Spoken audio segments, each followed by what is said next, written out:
Just last year, I was a degenerate that went out to clubs every weekend, drank alcohol every other day, and smoked cigarettes like a chimney. I honestly hated my miserable life, and every day I would dream of waking up as someone completely different, someone I could be proud of. So I said enough is enough, and I decided to change. And now that it's 2025, I've completely turned my life around. I look much better, I feel much better, quit my nicotine addiction as well as my drinking habits. And now I've made it my mission to help others do the same. So today I want to share 7 lessons I learned from changing my life in a year. The first lesson I learned was accepting the past as the past and not carrying it forward. See, I've gone through many different attempts of change, 3 to be exact, and in the first 2, I've carried my past with me. And that was ultimately why I couldn't stick to it until the end. Because when you go through change, you're trying to become a completely new person. And when you bring aspects of the past with you, it's impossible to do that. In my first 2 attempts of change, I would constantly be held back by the past traumas,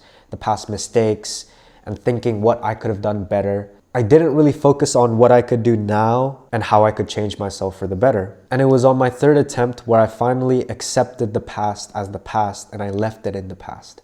I forgave myself for the mistakes I made.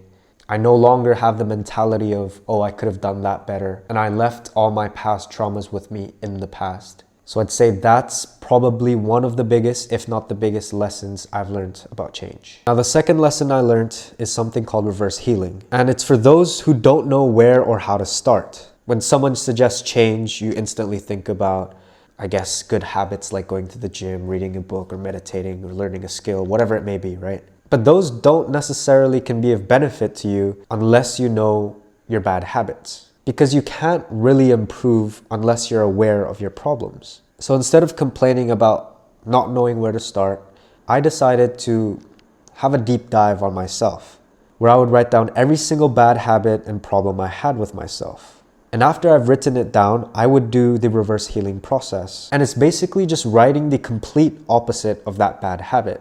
So for example, if it's eating junk, then it would be eating healthy. And if my problem was being skinny, then it would be being buff or being shredded, right? And this isn't meant to give you an action step. It's more so finding out the direction you want to head to. Because if you don't really have a problem with your physical body and you're kind of confident and you've got muscles, then you wouldn't really benefit from going to the gym. So it's very important to know what problems you have and what bad habits you need to change about yourself to actually change for the better. So if you're currently at a phase where you don't really know where to start or what direction to head to, I would really suggest you do reverse healing. So just to recap, I want you to take out a notebook and write down all the bad habits and all the problems you have with yourself and write down the complete opposite of it. That should give you kind of like a rough idea of what direction you should go to. Now, lesson number 3 is having a vision. One of the biggest reasons why most goals aren't reached is because people lack clarity. They don't have a vision. And this is very apparent on the people that say New Year, New Me. I feel like the only reason why they quit after January, February, March, or they don't stick through the whole year is because they lack clarity on the person they're becoming. When you say New Year, New Me, who is the new me? If you ask 80-90% of the people that say New Year, New Me, they probably couldn't tell you what the new me is. And that is the problem. And again, my first 2 attempts at change, I didn't have a vision. I didn't know what direction I was going and I didn't know who I was becoming. And it was until my 3rd attempt where I figured out that I needed a vision. I needed someone to become or someone I could transform to. And this is where you can use the good habits from the reverse healing process and kind of design and plan out the dream self. What does he or she do when they wake up? What does he or she talk about? What does he or she think about? You have to ask those questions and get clear on the person you're becoming. And trust me, once you find that vision and you're clear on the goal, it becomes much easier. I can tell you that. Now, lesson number 4 is starting before you're ready. This is another big trap a lot of people go through. Some people can know exactly what to work on, exactly what to do, yet they still don't do it because they think they're not ready. And that is one of the biggest misconceptions ever. And look, if you had this problem before, I don't blame you. I used to have this problem too. I used to think I needed to know this, I needed to do this before I started doing this. And that is a completely wrong way of thinking, because you end up in a cycle of thinking you're not ready when you should have started like 2 years ago. And because you should have started 2 years ago, now you feel bad for yourself for not starting 2 years ago. And now you're in a cycle of being sad. And now you're in a cycle of not feeling good enough. And now you're in a cycle of not feeling ready. That is one of the biggest traps a lot of people go through. And there's really only one simple solution, which is to just start and take action. And I know it's very anticlimactic and it's easier said than done, but there's really no other way to go through it. You have to take action and you have to start before you're ready. Because the truth is, there is no perfect moment and you'll never feel ready. You've always been ready. That's the truth. Feeling ready is actually a hoax. It's not a real thing. So just take action. Now, lesson number 5 is consistency over intensity. I feel like this was one of my biggest problems in my journey to change, because I really hated my life and I really wanted to change really, really bad. Like I just said really like 7 times. That's how bad I wanted to change. So the moment I decided to change, this was my 3rd attempt, by the way, I went balls to the wall. Because I wanted to make money, I would work 12 hours a day. I would be in the gym for 4-hour, 3-hour sessions. I would read a whole book in one sitting, even though I've never read in my life before. And I would just take everything to the extreme because I really wanted to change. And I'll tell you what, that is the worst thing you could do, because that is a one-way ticket to burnout. And burnout is the last place you want to go, because when you're burnt out, you can't get shit done. Seriously. So if you work on change for a whole month with intensity, that's going to lead you to burnout for 2 months. So essentially, you've made negative progress. And that's what happened to me as well. I was actually making good progress because I was putting in so many hours. But when I reached the point of burnout, I actually lost it all and I lost even more. So in the end, I ended up worse than when I started. That is why consistency is better than intensity.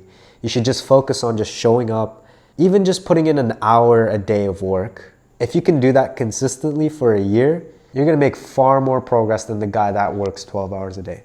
Just remember not to go too hard and overwhelm yourself. Now, lesson number 6 is upgrading your environment. When you want to become a new person, when you want to change, you have to change everything about yourself. And that may be heavy information, but that's the truth. You can't just do some actions and become a new person. It doesn't work that way. You have to change the music you listen to, the media you watch, the friends you hang out with, the place. You have to rearrange your room if you have to. Environment really matters. And the only reason I was able to quit smoking was because I stopped hanging out with people that smoke. It was so hard for me to quit when I was around 5-6 other smokers every single day. No shit, right? It was only until I stopped hanging out with these smokers that it was actually pretty easy for me to stop. And the same applies for every single thing you want to change about yourself. Say, for example, if you want to stop watching porn and commit lust, then you have to unfollow all the OnlyFans models that you follow on Instagram, right? If you do. If you wanted to stop gaming as a habit, then you would uninstall all the games in your computer, right? And if you wanted to eat more healthy, then you would get rid of all the junk food in your house. Like, I could go on and on with examples. You get the point. Your environment actually matters more than you think, and you have to change it. Now, the final lesson is number 7, your desire.